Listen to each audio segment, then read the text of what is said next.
Assalamualaikum warahmatullahi wabarakatuh. Selamat siang teman-teman dan Pak Thomas yang mengambil mata kuliah Sistem Energi Hibrida. Perkenalkan kami dari kelompok satu dengan topik tugas besar perancangan dan pemodelan PLTS Vilang Merah BPUDL bila ditambah baterai dengan kondisi existingnya yaitu on-grid. Ini ada saya, Farhan, lalu ada juga anggotanya, ada Danu, Lutfi, Emeria, dan juga Syarafina. Untuk outline pembahasan presentasi ketiga kali ini yaitu ada bab satu pendahuluan, terkait latar belakang, rumusan masalah, tujuan, dan ruang lingkup penelitian dari tugas besar ini. Lalu bab kedua tinjauan pustaka terkait studi literatur yang berkaitan dengan penelitian kami ini.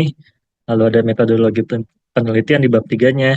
Dan yang keempat, hasil dan pembahasan terkait penambahan baterai di PLTS Villa Merah ini.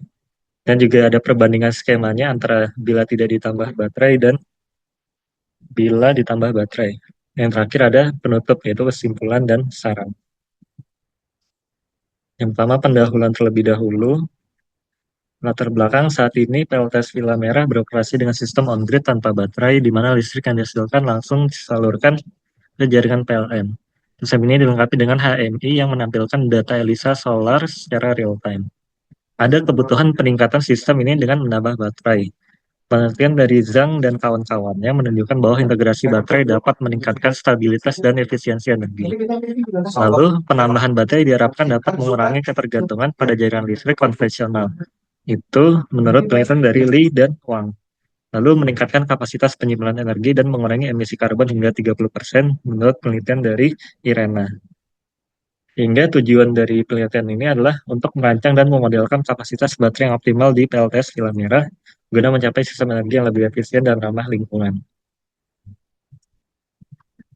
Masalah dan tujuan penelitian ini yaitu masalah dulu dari yang pertama adalah berapa kapasitas optimal baterai untuk sistem PLTS Villa Merah sehingga operasionalnya tetap berjalan baik. Yang kedua, apa dampaknya dari penambahan baterai ini terhadap kinerja seluruh sistem. Yang ketiga, cara mengoptimalkan sistem ini agar maksimal dalam hal efisiensi energi. Yang keempat, dari segi ekonomi, lingkungan, dan efisiensi energi, bila ditambah baterai dan tidak ditambah baterai itu bagaimana? Dengan begitu, berdasarkan rumusan masalah, tujuan penelitiannya adalah mengidentifikasi kapasitas baterai yang optimal untuk sistem PLTS Villa Merah. Yang kedua, mengevaluasi dampak penambahan baterai terhadap kinerja sistem dari perspektif ekonomi dan lingkungan. Yang ketiga, mengembangkan strategi untuk mengoptimalkan sistem agar dapat memberikan manfaat maksimal dalam hal efisiensi energi, termasuk penghematan biaya operasional. Yang keempat, melakukan analisis perbandingan ekonomi, lingkungan, dan efisiensi energi antara sistem PLTS dan tanpa penambahan baterai. Untuk ruang lingkup atau batasan masalah dari penelitian tugas besar kami ini adalah menentukan baterai itu mencakup pemodelan dan simulasi untuk menentukan kapasitas baterai yang optimal serta dampaknya menggunakan software Homer Pro. Terus juga mengevaluasi aspek ekonomi dan lingkungan dan dari penambahan baterai, termasuk analisis biaya manfaat dan potensi pengurangan emisi karbon. Terakhir, penelitian ini akan melakukan analisis perbandingan kinerja pada dua skema, yaitu bila PLTC ditambah baterai dan tidak ditambah baterai. Berikutnya adalah studi pustaka. Jadi, jelas balik lagi, sejarah Villa Merah adalah nama sebuah asrama mahasiswa ITB dulunya. Pada tahun 1968, di gedung Villa Merah didirikan bimbingan belajar Villa Merah oleh mahasiswa dan alumni ITB, serta merupakan bimbingan belajar pertama dan tertua di Indonesia. Mulai tahun 2005, berdiri cabang Villa Merah juga di Jakarta. Untuk lokasinya ada di Jalan Taman Sari nomor 78, Kota Bandung. Fungsi saat ini, fungsinya adalah sebagai kantor Satuan Kekayaan dan Dana serta kantor Ikatan Alumni ITB. Lalu untuk PLTS-nya, PLTS Villa Merah ITB adalah proyek panel surya di kampus ITB yang mendukung kebutuhan listrik sekaligus berfungsi sebagai sarana belajar energi terbarukan bagi mahasiswanya. Untuk sistem PLTS yang existing saat ini adalah on-grid. Jadi dengan kapasitas total dari panel suryanya adalah 12.100 watt peak. Modul suryanya terdiri dari 22 modul, masing-masing 550 watt peak. Dengan inverter yang digunakan adalah Huawei Sun 2010 KTL dengan maksimum output dayanya adalah 10.000 watt dan efisiensi hingga 98,6%. Untuk spesifikasi dari PLTS-nya dapat dilihat bahwa efisiensi dari PLTS-nya itu 21,3% dengan arus daya maksimalnya 13,11 ampere, tegangan daya maksimalnya 41,96 volt, dan daya maksimal yang dihasilkan adalah 550 watt peak. Untuk dari inverter sendiri yaitu tadi TAN 2010 KTL memiliki beratnya 17 kilo, tegangan DC maksimal maksimal adalah 1100 volt, dan arus masukan maksimal per MPPT adalah 13,5 ampere.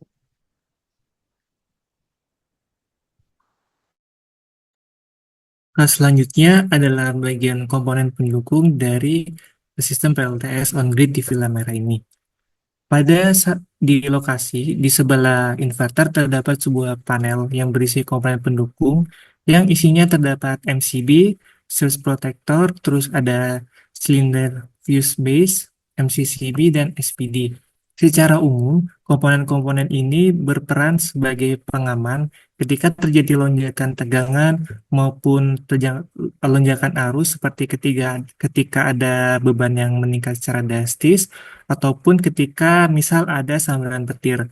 Nah, komponen-komponen ini mengamankan komponen-komponen seperti inverter dan juga panel surya supaya tidak terjadi kerusakan. Selain itu juga terdapat busbar sebagai komponen penghubung antara koneksi-koneksi kabel-kabel listrik di sistem PLTS ini. Selanjutnya adalah komponen ELISA. Panel ELISA ini berada di dalam gedung dan di dalamnya terdapat komponen pengaman fuse dan juga MCB. Lalu ada juga terminal blok sebagai interkoneksi kabel-kabel komponen. Lalu juga ada power meter display yang menampilkan daya dari arus dari energi listrik di ELISA ini. Lalu ada HF2211 ini berperan sebagai gateway atau sebagai komunikasi di interkoneksi ELISA tersebut. Lalu juga terdapat sebuah layar monitor yang menampilkan secara langsung website dari ELISA ITB di Villa Merah. Selanjutnya, mengenai energi terbarukan, kita akan membahas mengenai Net Zero Emission atau NZE. NZE ini adalah kondisi di mana jumlah karbon yang dihasilkan atau dilepaskan ke atmosfer itu seimbang dengan jumlah karbon yang diserap oleh bumi, sehingga tidak ada peningkatan emisi karbon yang berlebih sehingga atmosfer kita lebih bersih. NZE ini penting karena adalah sebuah proses transisi dari energi yang sebelumnya kotor menjadi lebih bersih, sehingga aktivitas manusia dan alam ini menjadi seimbang. Dengan adanya NZT ini, jejak karbon yang berdampak negatif kepada bumi ini dapat dikurangi seperti kekeringan dan juga cuaca ekstrim. Konsep NZT ini mulai menjadi sorotan setelah adanya Perjanjian Iklim Paris 2015 dengan tujuan mengurangi pencemaran lingkungan dan pemanasan global. Untuk targetnya sendiri, program NZE menargetkan nol emisi karbon pada 2060 dengan regulasi baru untuk mengurangi emisi dari PLTU berbasis batu bara. Indonesia saat ini berfokus pada energi terbarukan seperti PLTS dan juga PLTB. Selanjutnya, mengenai efisiensi energi, dalam pengoperasian PLTS, mengetahui presentasi efisiensi komponen itu sangat penting karena dapat mengukur seberapa optimal energi listrik yang dibangkitkan. Semakin tinggi efisiensi suatu sistem, maka pemanfaatan energi listrik ini menjadi lebih optimal. Untuk cara menghitungnya sendiri, efisiensi dapat dihitung dengan daya yang diterima per daya yang dibangkitkan per daya yang diterima dikali dengan 100%. Untuk efisiensi sempurna, maka efisiensinya adalah 100%. Selanjutnya, Untuk menghitung atau merancang sistem yang efisien, kami menggunakan software Homer Pro. Homer Pro ini adalah sebuah aplikasi standar global untuk mengoptimalkan desain microgrid di semua sektor. Nah, di dalam aplikasi ini, kita bisa menggunakan berbagai macam sumber energi listrik dan juga berbagai macam beban yang dapat disimulasikan. Di dalam aplikasi Homer Pro ini menggabungkan tiga tools utama, yaitu simulasi, optimasi, dan juga analisis sensitivitas. Selanjutnya, untuk simulasi, Homer Pro akan mensimulasikan berbagai kombinasi peralatan untuk menemukan sistem yang paling layak dengan hasil hingga ratusan atau ribuan skenario. Simulasi ini dilakukan selama 1 tahun penuh dengan interval waktu yang bisa disesuaikan dari 1 menit hingga 1 jam. Untuk tools optimasi, Homer Pro ini akan memeriksa semua kombinasi sistem yang telah dilakukan dan mengurutkannya berdasarkan variabel yang kita pilih. Homer Pro ini dilengkapi dengan sebuah algoritma Homer Optimizer yang menyederhanakan desain untuk menemukan opsi biaya terendah pada microgrid untuk atau sistem membagi listrik terdistribusi. Yang terakhir adalah tool sensitivitas yang memungkinkan kita untuk mengajukan berbagai skenario what if atau bagaimana jika dan membandingkannya dengan berbagai skenario lain yang memungkinkan sehingga kita dapat dapat melihat dampak dari variabel-variabel yang di luar kendali kita mungkin seperti biaya bahan bakar terhadap perubahan sistem yang optimal. Selanjutnya adalah metodologi penelitian. Pertama, dilakukan pengumpulan data, dimulai dengan pengumpulan konsumsi energi, spesifikasi sistem PLTS, dan juga profil beban harian villa merah. Selanjutnya adalah pemodelan sistem menggunakan perangkat lunak Homer Pro untuk memodelkan berbagai konfigurasi sistem termasuk opsi dengan dan tanpa penambahan baterai. Lalu adalah simulasi skema dengan dua skema yang digunakan, yaitu skema dengan penambahan baterai dan juga skema tanpa penambahan baterai. Selanjutnya adalah analisis hasil simulasi yang menganalisis produksi energi, efisiensi sistem, dan tingkat pemanfaatan baterai dari hasil simulasi. Lalu ada analisis ekonomi, dampak lingkungan, optimasi sistem, dan juga perbandingan skema 1 dan skema 2 yang telah disimulasikan sebelumnya. Selanjutnya adalah hasil dan pembahasan yang akan dijelaskan oleh rekan saya. Langsung ke pembahasan terkait distribusi beban listrik harian villa merah. Jadi beban listrik yang digunakan di villa merah ITB itu sama seperti beban listrik yang ada pada gedung perkantoran secara umum, yaitu meliputi sistem HVAC, pencahayaan, pompa air, peralatan elektronik dapur, dan juga peralatan komputer, laptop, printer, dan server. Data penggunaan beban listrik harian villa merah tercatat di website Elisa, lalu datanya diambil dan kami olah menggunakan Homer Pro, didapatkan profil beban harian, profil beban musiman, dan profil beban tahunan untuk penggunaan beban listrik harian di villa merah. Lalu berdasarkan hasil analisis tersebut didapatkan nilai rata-rata penggunaan energinya yaitu sebesar 59,65 kWh per hari. Lalu rata-rata beban yang digunakan itu sebesar 2,49 kW. Lalu beban puncak itu sebesar 8,56 kW dengan load faktornya 0,29 dan bulan di mana penggunaannya itu mencapai puncaknya yaitu bulan Maret. Lalu datanya ini variabilitasnya untuk hari per hari itu sebesar 33,37% dengan time step-nya 37,54%. Lalu untuk tarif listrik Villa Merah itu karena Villa Merah termasuk dalam kampus Ganesha Institut Teknologi Bandung. dengan golongan tarif listrik P1TR dengan batas daya lebih dari 6.600 VA, maka ditetapkan tarif listrik untuk Villa Merah itu sebesar 1.699 kilowatt rupiah per kilowatt hour.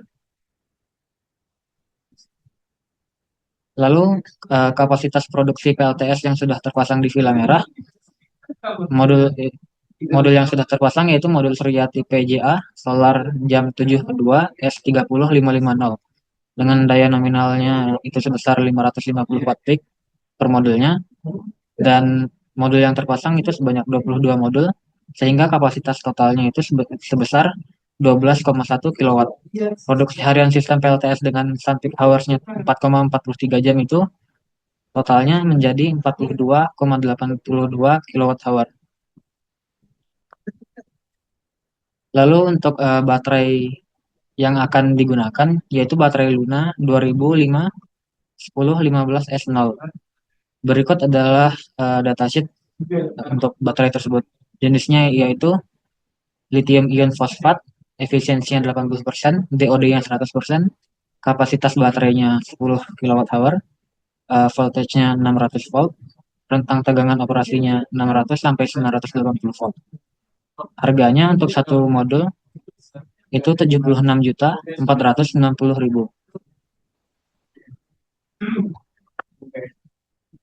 Lalu untuk konfigurasi dan skema penggunaan baterai, karena diinginkan autonomous days-nya sebesar 11 per 24 hari untuk memenuhi kebutuhan energi beban harian. Lalu parameter efisiensi baterai sebesar 80% dan DOD 100%, maka berdasarkan perhitungan didapatkan kapasitas baterai yang diinginkan yaitu sebesar 34.174 watt-hour dengan jumlah baterai sebesar sejumlah 4 unit yang disusun paralel. Lalu untuk skema penggunaan baterai sendiri, energi listrik yang dihasilkan oleh panel surya diprioritaskan untuk langsung dialirkan ke beban. Jika energi yang dihasilkan panel surya berlebih, kelebihan energi tersebut akan disimpan dalam baterai untuk digunakan pada waktu-waktu tertentu, seperti saat intensitas matahari rendah atau pada malam hari. Lalu ketika energi dari panel surya dan kapasitas baterai tidak mencukupi untuk kebutuhan beban, secara otomatis akan beralih ke jaringan PLN. Selanjutnya, masuk ke skema 1 yaitu PLTS hybrid dengan penambahan baterai. Skema penggunaannya sama seperti yang telah disebutkan sebelumnya, namun pada simulasi Homer Pro, konfigurasi schedule demand grid PLN diatur untuk mengizinkan charge dan discharge baterai sepanjang waktu, dengan mengutamakan discharge baterai untuk pemanfaatan energi yang tersimpan dari baterai secara maksimal. Lalu komponen yang digunakan itu tidak benar-benar mirip dengan yang akan digunakan di dunia nyata. Karena pada Homer Pro sendiri library-nya tidak cukup lengkap untuk memakai komponen yang ada di dunia nyata. Seperti PV, di simulasi kami menggunakan modul Sunprim 5101 SM GXB 510. Lalu inverter kami menggunakan Ningbo Ginlong Tech Solis 10K US 480 VAC. Lalu untuk baterainya kami menggunakan Sonnen Battery 7 kW sampai 10 kWh Eco 10. Lalu untuk grid PLN ini menyesuaikan dengan tarif yang sebenarnya yaitu 1.699 per kWh dengan pembatasan ekspor energi ke jaringan grid PLN. Ya, berikut skematik dari simulasi yang akan dilakukan untuk skema 1 ini. Selanjutnya, hasil simulasi. Di sini untuk rangkuman biaya, net present cost-nya sebesar 978 juta. Itu untuk 25 tahun. Sedangkan untuk per tahunnya, total biaya yang harus dikeluarkan yaitu 75,85 juta. Lalu selanjutnya, masuk ke performa sistem. Energi yang berhasil dibangkitkan oleh PV itu sebesar 17.328 kWh per tahun. Lalu energi ini dialirkan ke inverter sebanyak 9.996 kWh per tahun dan dialirkan ke baterai itu sebesar 6.192 kWh per tahun. Namun tidak semua yang dibangkitkan oleh PV itu terkirimkan ke inverter dan baterai. Ada energi berlebih yang terbuang yaitu sebesar 1.140 kWh per tahun. Energi yang terbuang itu dialirkan ke ground atau GND. Lalu dari inverter itu karena inverter memiliki efisiensi yang tidak 100%, maka tidak sepenuhnya energi dari PV dan baterai itu teralirkan keluar melalui inverter. Eh, Energi yang dikeluarkan dari PV ke inverter itu sebesar 9.766 kWh per tahun. Lalu energi yang berasal dari baterai yang dikeluarkan oleh inverter itu hanya sebesar 525,5 kWh. Sehingga untuk total yang dikeluarkan oleh inverter itu sebesar 1.551 kWh per tahun. Lalu total konsumsi energi listrik untuk villa merah itu per tahunnya 21.772 kWh. Dengan energi yang berasal dari PLN itu sebesar 6.720 kWh. Lalu selanjutnya eh, berikut adalah hasil analisis kinerja dan efisiensi sistem. Berdasarkan pembahasan tadi, didapatkan total energi yang dihasilkan itu sebesar 24.048 kWh per tahun. Lalu total konsumsi energi itu sebesar 21.177 kWh per tahun. Konsumsi energi yang berasal dari panel surya itu mencapai 15.052 kWh per tahun. Sehingga dari data itu didapatkan renewable fraction-nya sebesar 69,1%. Lalu kelebihan energi tadi sudah disebutkan itu 1.140 watt, 1.140 kWh per tahun atau sekitar 4,74% dari total produksi energi listrik. Lalu waktu otonom baterai itu bisa mencapai 16,1 jam per hari, yang berarti baterai mampu memenuhi 67,1% kebutuhan energi harian. Lalu selanjutnya pembahasan efisiensi sistem. Untuk inverter, energi yang masuk ke inverter itu 15.358 kWh per tahun, lalu yang dikeluarkan itu 15.051 kWh per tahun. Sehingga ada losses pada inverter sebesar 307 kWh per tahun. Didapatkan efisiensi inverter itu sebesar 98%. Lalu untuk baterai, energi yang masuk ke baterai itu per tahunnya 6.192 kWh, lalu yang dikeluarkan 5.368 kWh per tahun. Terjadi losses pada baterai sebesar 870 kWh per tahun, sehingga efisiensi baterai sebesar 86,6%. Dan efisiensi sistem secara keseluruhan mencapai 90,5%. Selanjutnya, uh, kami bakal menganalisis ekonomi. Di sini di yang tabel kiri itu ada net present cost sama annualized cost. Yang atas itu dia total dari semua biaya selama beroperasi dan yang bawah itu biaya per tahunnya. Jadi di sini biaya investasi awal atau modalnya itu sekitar 365 juta dan biaya operasional and maintenance-nya itu 15 juta dan ada biaya pengadaan inverter karena setelah pemakaian 15 tahun harus diganti itu sebesar 11 juta dan penggantian baterai setelah 7 pemakaian itu 438 juta. Jadi total keseluruhan sistem adalah 978.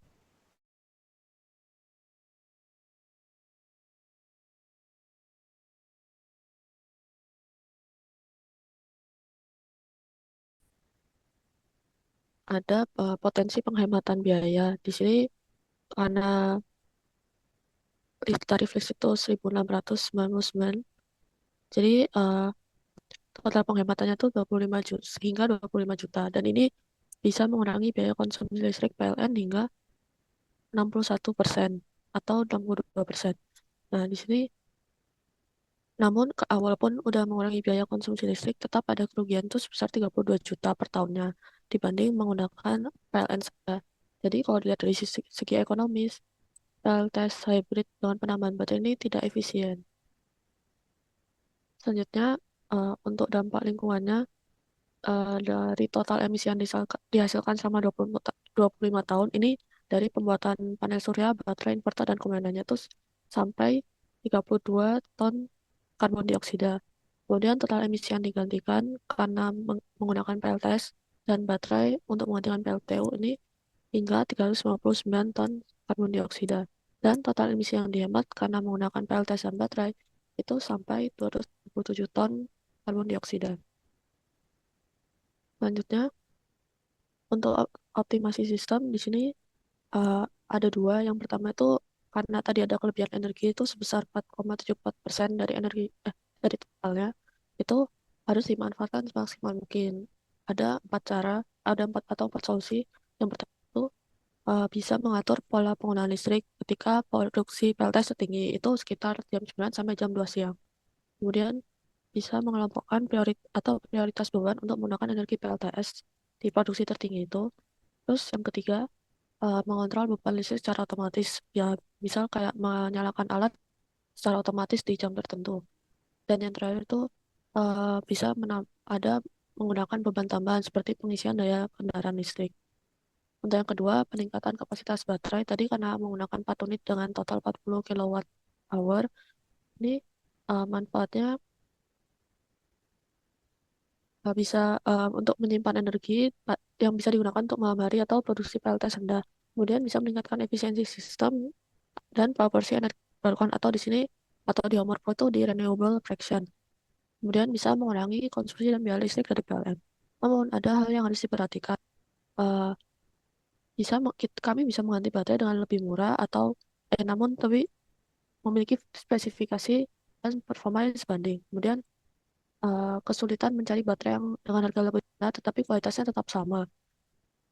Kemudian perlu penelitian lebih lanjut untuk pengembangan teknologi baterai untuk melakukan poin yang sebelumnya itu. Nah, hasil dari optimasi ini bisa kecenderungan pada PLN berkurang, sistem PLTS lebih efisien, dan manfaat ekonomi dan lingkungannya lebih besar. Selanjutnya, untuk skema 2 ini tanpa baterai atau yang existing sekarang, yaitu on-grid. Nah, di sini skema penggunaannya itu energi dari panel surya itu langsung dialirkan untuk memenuhi kebutuhan beban. Kemudian, eh, ketika energi dari PLTS-nya berlebih, nah, energi tersebut tidak dapat disimpan, maka jadi terbuang. Nah, jika produksi PLTS tidak dapat memenuhi, maka dipenuhi langsung oleh jaringan PLN sepenuhnya. Kemudian di bagian kanan tuh ada hasil simulasi Homer Pro. Selanjutnya, ini adalah konfigurasinya.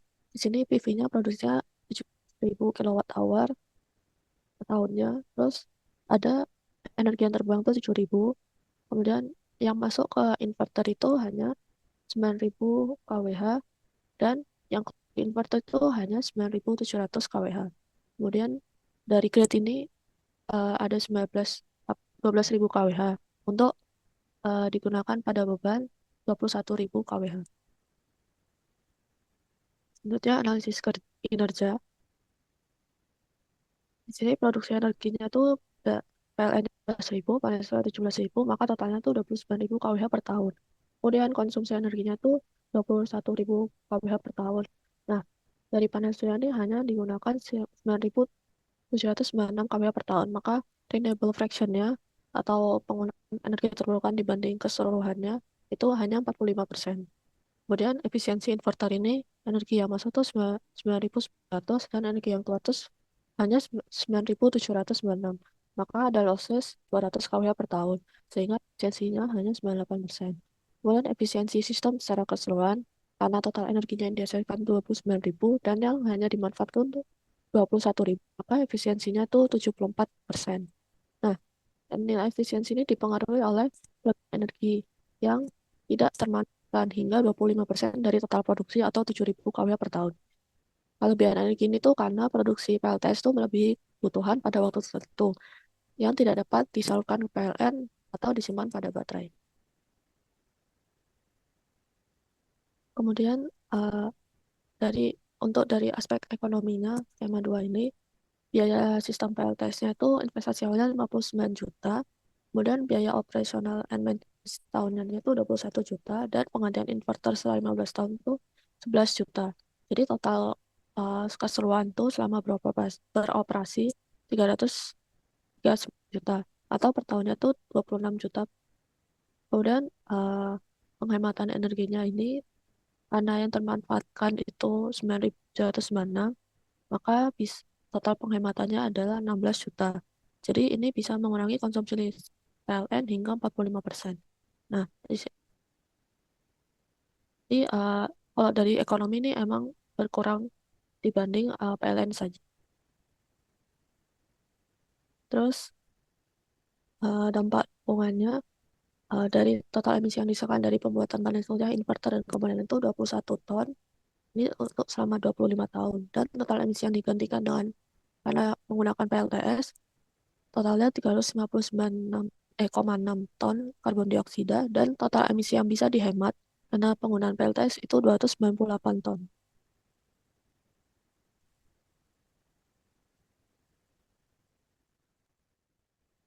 Baik, selanjutnya untuk skema yang selanjutnya yaitu dengan penambahan baterai dengan sistem hybrid, di mana sistem PLTS solar ini tentunya memiliki potensi besar untuk penggunaan PLTS. Namun ada masalah yang cukup signifikan, di mana adanya kelebihan energi.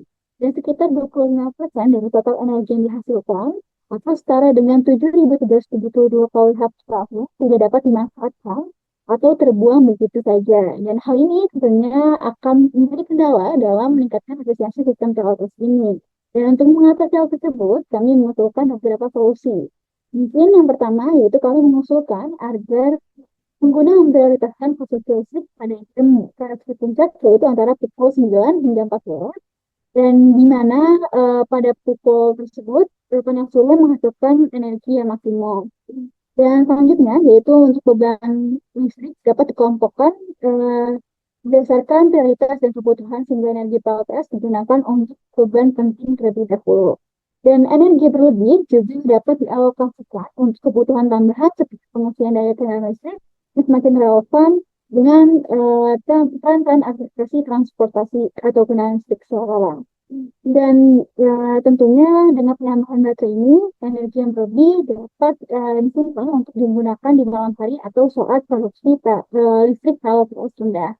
Dan dengan solusi-solusi tersebut, kami yakin dapat mengurangi ketergantungan dari PLN dan efisiensi sistem dapat meningkat, energi terbarukan juga dapat dihasilkan oleh PLTS dan dapat dimanfaatkan secara optimal serta berdampak baik bagi ekonomi dan lingkungan. Boleh lanjut.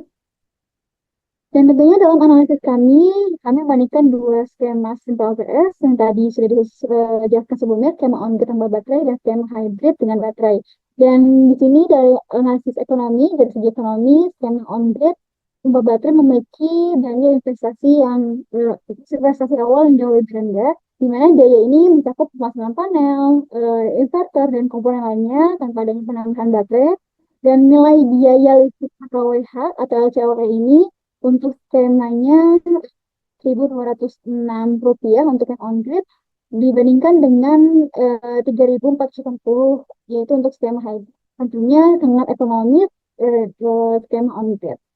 Dan sebaliknya, skema hybrid ini membutuhkan biaya investasi yang lebih besar karena mungkin baterai adalah salah satu komponen paling mahal dalam sistem ini. Dan untuk biaya operasional dan perawatan skema hybrid juga lebih tinggi karena baterai tentunya memerlukan penggantian setelah masa pakai tertentu. Oleh karena itu, mungkin dari segi efisiensi ekonomi, skema on-grid ini jadi pilihan yang lebih tepat bagi pengguna-pengguna nantinya yang memiliki anggaran-anggaran terbatas. Dan dapat dilihat juga di grafik yang ada pada slide. Boleh dilanjut. Nah, untuk analisis efisiensi energi atau FISA, meski dari biaya skema on-grid lebih unggul sebelumnya, dari sisi efisiensi energi, skema hybrid dengan baterai memiliki hasil yang lebih optimal. Di sini dijelaskan juga dengan adanya baterai, energi berlebih dapat disimpan sehingga energi yang berasal dari sumber terbarukan atau PLTS meningkat hingga 69,1%. Di sini sebagai perbandingan, dan skema on-grid itu hanya mampu mencapai renewable fraction sebesar 45% saja.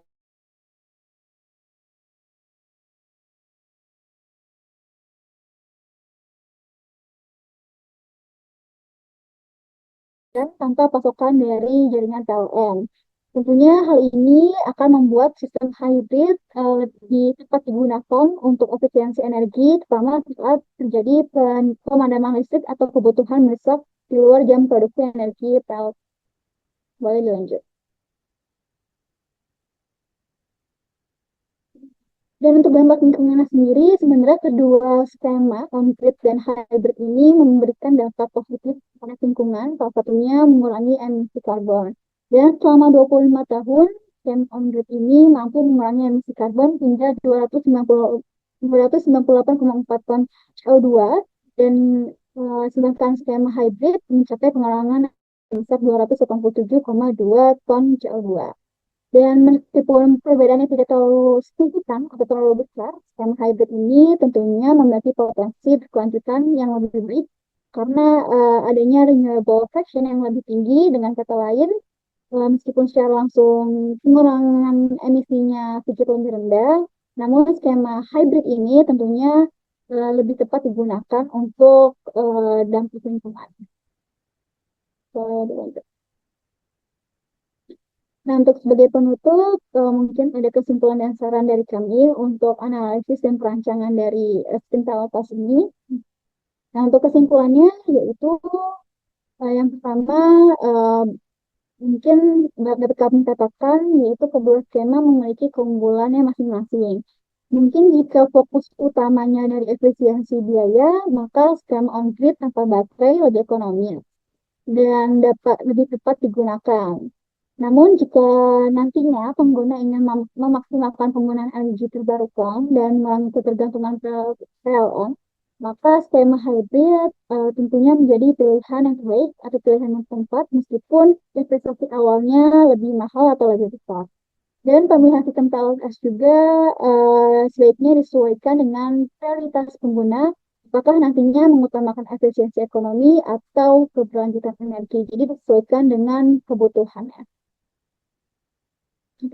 Untuk saran dari kami atau rekomendasi dari kami juga, yang pertama kami menyarankan agar nantinya pengguna PLTS ini memilih skema yang paling sesuai dengan kebutuhan prioritas masing-masing, di mana di sini skema on-grid tanpa baterai direkomendasikan bagi pengguna yang memiliki anggaran terbatas dan memperhatikan efisiensi ekonomi. Untuk skema ini yang tadi dijelaskan yang menawarkan biaya investasi sekitar 1.206 per kWh. Dan untuk skema hybridnya sendiri lebih cocok untuk pengguna yang ingin mengurangi ketergantungan pada jaringan PLN dan memaksimalkan keberlanjutan energi dan dampak lingkungannya. Itu meskipun biaya investasinya tentunya pastinya lebih besar. Dan untuk peneliti selanjutnya, yaitu kami juga menyarankan agar peneliti nanti berfokus pada eksplorasi teknologi baterainya. Jadi mungkin bisa dihasilkan baterai yang lebih murah dan lebih efisien. Jadi sehingga PLTS-nya juga memiliki dana investasinya yang lebih rendah. Dan untuk memakai sistem hybrid ini tentunya diharapkan peneliti selanjutnya dapat membuat kapasitas baterai yang memiliki nilai yang pengaruhnya terhadap efisiensi energi dan biaya. Dan kami harapkan untuk analisis sistem PLTS yang telah kami lakukan pada PLTS Palmerah akan bermanfaat untuk penggunaan atau pemanfaatan energi terbarukan, yaitu khususnya di tenaga surya di Indonesia. Ini adalah pustaka atau referensi-referensi yang telah kami cantumkan di laporan kami dan di PPT. Ini lampirannya, ini adalah dokumentasi kami analisis di PLTS Palmerah.